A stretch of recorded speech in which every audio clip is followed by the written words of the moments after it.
आप देख रहे हैं जर्नलिस्ट पर आपके साथ में आंचल श्रीवास्तव।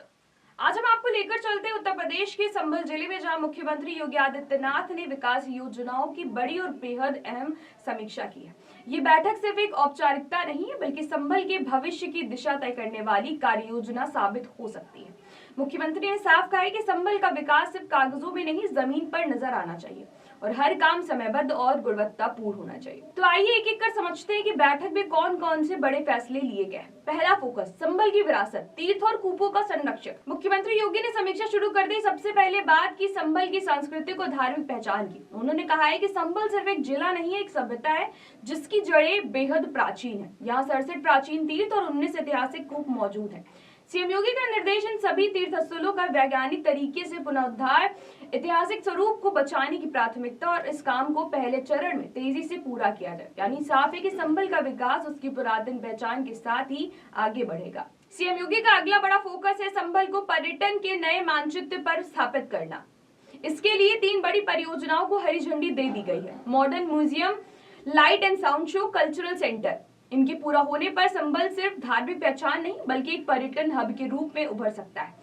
सीएम योगी का दावा है कि इससे बड़ी संख्या में युवाओं को रोजगार मिलेगा। न्यायिक सुरक्षा ढांचे में बड़ा सुधार होगा। बैठक में सबसे ज्यादा जोर जिन परियोजनाओं पर रहा है, उनमें से न्यायालय, कारागार और पीएसी की नई इकाई शामिल रही है। सीएम योगी ने कहा है कि मजबूत न्यायपालिका, सुरक्षित वातावरण किसी भी जिले के विकास की रीढ़ होती है। इसीलिए भूमि अधिग्रहण से लेकर निर्माण तक हर प्रक्रिया में तेजी से आगे बढ़ने का आदेश दिया है। सीएम योगी का आदेश साफ है, इस क्षेत्र में देरी बिल्कुल भी बर्दाश्त नहीं की जाएगी।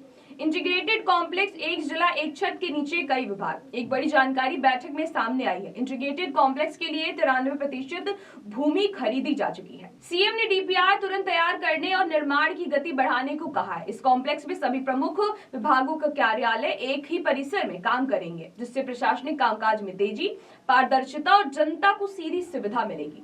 सीएम योगी ने 24 कोसी परिक्रमा मार्ग पर विशेष ध्यान दिया। उन्होंने कहा है कि मार्ग से जुड़े सड़कों को मजबूत किया जाए, तीर्थ स्थलों के पास पेयजल, प्रकाश, शौचालय जैसी सुविधाएं बढ़ाई जाए। हर साल हजारों श्रद्धालु इस मार्ग से गुजरते हैं और बेहतर सुविधाएं पर्यटन व धार्मिक गतिविधियों को नई दिशा देंगे। महिष्मती नदी पुनर्जीवन। मुख्यमंत्री ने महिष्मती नदी के पुनरुद्धार को संभल की जीवन रेखा को पुनर्जीवित करने का अभियान बताया। नमामि गंगे परियोजना के तहत नदी के लिए विशेष योजना तैयार की जा रही है। सीएम योगी ने निर्देश दिया है कि जलधाराओं को जीवित रखना, प्रदूषण को रोकना और वैज्ञानिक तकनीकों के द्वारा सौंदर्यीकरण सुनिश्चित करना नगर विकास को स्मार्ट और सुव्यवस्थित बनाने की तैयारी। बैठक में कई बड़ी परियोजनाओं की समीक्षा की गई। वंदन योजना, वैश्विक नरोदय योजना, अंतर्राष्ट्रीय स्थल नगरीय जल आपूर्ति, झील व तालाब संरक्षण, पंडित दीनदयाल उपाध्याय नगर विकास योजना। सीएम योगी ने सभी योजनाओं को समय सीमा के भीतर और बिना किसी ढिलाई को पूरा करने का स्पष्ट निर्देश दिया। हरित ऊर्जा की ओर बड़ा कदम। सीवीजी प्लांट संभल में प्रस्तावित। कॉम्प्रेस्ड बायोगैस प्लांट पर मुख्यमंत्री ने कहा है कि ये जिले को हरित ऊर्जा का नया मॉडल बनाएगा। जैविक कचरे से स्वच्छ ऊर्जा उत्पादन, यानी पर्यावरण और अर्थव्यवस्था दोनों का लाभ। अंत में बड़ा संदेश, संभल बनेगा मॉडल जिला। बैठक में आखिर में सीएम योगी ने कहा है कि संभल को हम विकास का मॉडल जिला बनाएंगे। आने वाले महीने ये तय करेंगे कि जिले में कितना बदलाव जमीन पर उतरता है। तो ऐसी देश और दुनिया की बड़ी खबरों पर नजर रखने के लिए आप जुड़े रहिए जर्नलिस्ट के साथ। नमस्कार।